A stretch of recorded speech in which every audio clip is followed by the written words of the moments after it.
versus Kobina Idubohe and 3 others, and that of the Republic versus Solomon Asamoah and another. That is the SkyTrain case. In the Kobina Idubohe case, we are calling only 3 prosecution witnesses. Our first witness has concluded his testimony. But for the third accused person's sudden withdrawal in open court of a lawyer's service, our first witness would have been discharged to give way to the second prosecution witness to start testifying. We expect our second witness to start testifying before the beginning of the legal vacation on July 31st, 2025. In the SkyTrain trial, we have concluded the case management conference. It is important to add that, but for the change of solicitors and the multiple medical excuses of the second accused person, that is Prof. Ameyaw Ikumfi, and recently of the lawyer for the first accused person, we would have called 2 of the 6 witnesses by now. That notwithstanding, the trial in the SkyTrain case is expected to start before the beginning of the legal vacation. The National Service Authority scandal case was due to be filed last week, as promised, when we stumbled upon evidence of malfeasance involving an account at the Bank of Ghana to which had been transferred an amount of 189 million Ghana cedis. Out of this amount, 80 million Ghana cedis cannot be traced. But we found 2 checks bearing the name and account details of the former Director General, Mr. Osei Asibe, which had been used to withdraw funds totaling a little under 2 million Ghana cedis from the said account. We have therefore halted the filing of charges so as to await the receipt of the evidence from the relevant state agencies, including the Bank of Ghana, Ministry of Finance, and the Controller and Accountant General's Department. In fact, as I speak, the Bank of Ghana signaled to me that this morning they are going to deliver the entire, bank statement, for my attention. I am, however, thank you.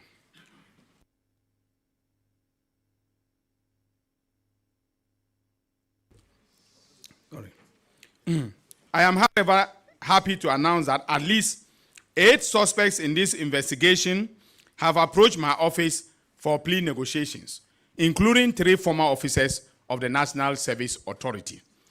Some officials have offered to testify against their colleagues, and some vendors and service providers are willing to come clean and testify as prosecution witnesses. When you build your docket well, this is the result that you get. 8, people are willing to testify. Persons, they are not coming to say hearsay. They are not coming to give hearsay evidence. People who were involved, okay? And we are, in negotiations with them and their lawyers, as a precondition, I tell them, you bring back the money that we have calculated that you took, you serve as a prosecution witness. That is the approach that we are using.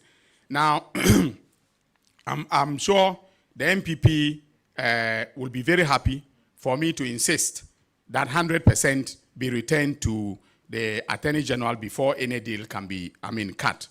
Now, a report on the docket for the oral cases, including the mathematical sets, the All Africa Games, and the DRIP scandals are being prepared by the National Investigation Bureau for my attention.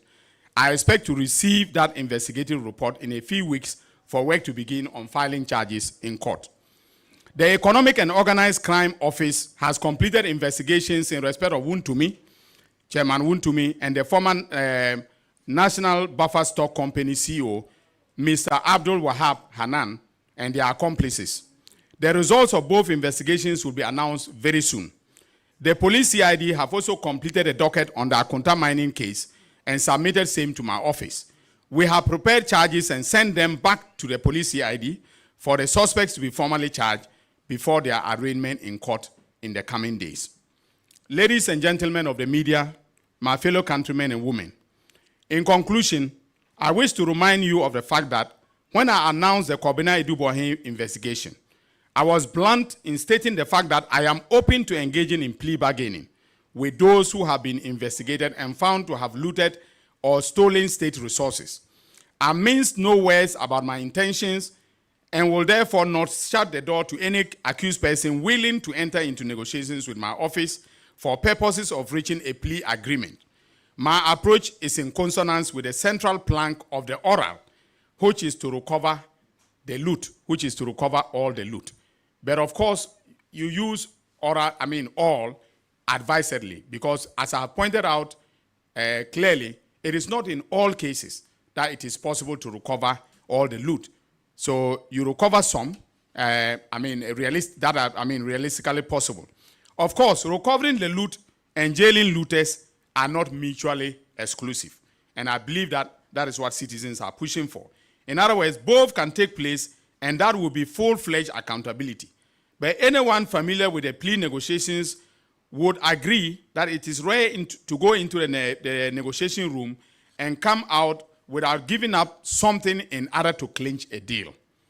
Our plea bargain statute captures that succinctly, as it contemplates that the Attorney General may even go to the extent of dropping charges in exchange for restitution. Also, under the Costs Act 1993, Act 459, an accused may plead guilty to a charge or charges and pay restitution where the offense involves harm to the property of the Republic, including financial resources. In that case, the accused is to be handed a non-custodial sentence. As the Attorney General, I will not oppose the use of Section 35 of the Costs Act to achieve the purposes of oral. Now, Section 35 is mandatory.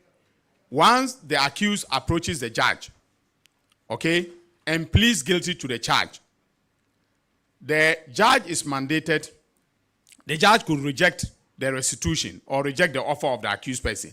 But once the judge accepts the offer of the accused person, I have no role in it, all right?